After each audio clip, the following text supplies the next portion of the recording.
So let's go over to your neck of the woods, New York. Hey, we're in New Mm. York. George Santos. Oh, he's got some new news. Here it is. CBS primetime news. Oops. Hang on. I got to fix that. That was a screw up. All right. CBS primetime news. Here we go. CBS. Tell us what's going on with George Santos. New York Congressman George Santos has been indicted by the Department of Justice a second time on new charges. They include conspiracy, wire fraud, false statements, falsification of records, aggravated identity theft, and credit card fraud. Our Nicole Killian caught up with the congressman after the charges were announced. You're all acting like I'm not entitled to due process and innocent Well, that's what until I'm proven asking you your guilty. next step. I'm nothing. I mean, I'm just going to go defend myself. I have a court date on October 27, and then there's probably going to be something else scheduled for that. I'm entitled to due process. I'm going to go defend myself. Nicole joins us now from Capitol Hill. Nicole, he was already facing a slew of charges. We just listed a whole bunch of the new ones. There's a lot of new ones. What do these mean?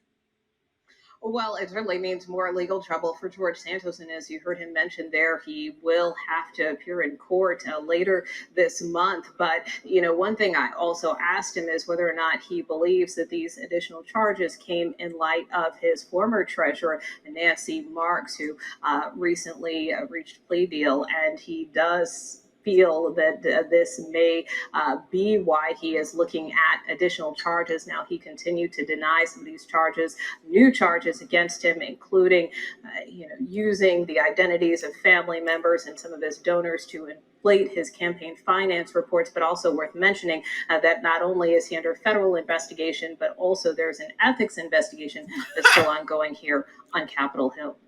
And he's Man. So just to remind everybody, this guy got elected, lied about where he went to school, said he was on the ball, he was a star player on the volleyball team. None of that happened. Said his mother's was a Holocaust survivor or something like that. Not true. She was wherever he's from. He's gone by several different names. He has records for theft. I think he's wanted in, I forget what country it was. He's from Colombia, Venezuela, wherever it was. But yeah, he's wanted for theft there. He stole a guy's wallet that was, I guess, a tenant of his mother's or something. He had another charge here where he had a scam charity for a while to help out vets, homeless vets with their animals.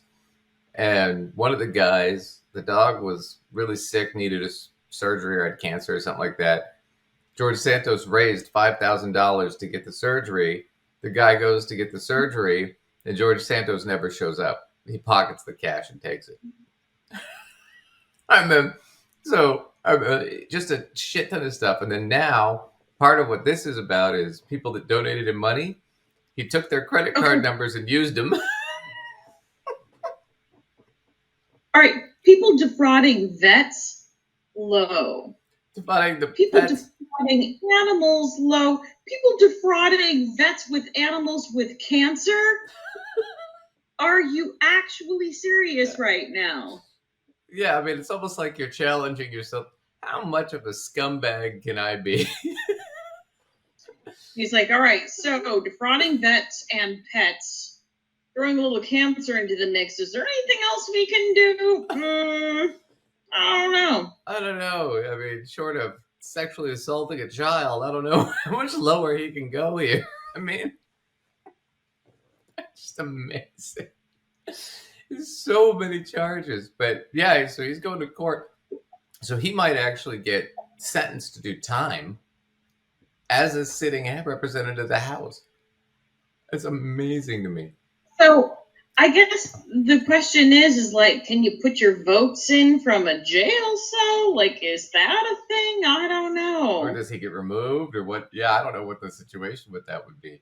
It's just funny though, because it's like you have, and we'll get to like Jim Jordan here a little bit in a minute, but Jim Jordan, who a ton of trouble for 20 years. He was a assistant wrestling coach and a doctor for the wrestling team at the college. was sexually assaulting, raping, molesting the wrestlers, and Jim Jordan covered it up for like 20 years. And he's in the house, right? You got Matt Gaetz in the house. Matt Gaetz having sex with prostitutes who are underage, took a prostitute out of the country who was 17 to have sex with her. So that's child sex trafficking. His two accomplices, both are in prison or had just gotten out of prison, but did time for this. And yet he hasn't been charged yet. Because I think in Florida, you can't charge a sitting House representative while they're sitting in the House. But once he's out, I mean, it's just, and then Donald Trump and all his charges. I mean, it's like, God, when you look at the Republican Party, it's like, it's just crimes and corruption, man. It's just amazing. I was going to say, they say politicians are criminals, but it's kind of like the Republican Party is like really actually like providing evidence of that. You know? Yeah. It's bad. Yeah, it's so amazing. Bad. But they've got all the hot women, according to Marjorie Taylor Greene's boyfriend.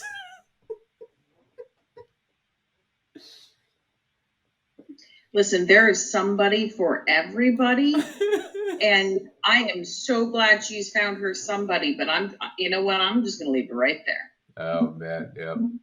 Well, and I'm going to sip my tea. Well, we're not saying she's ugly. We're just saying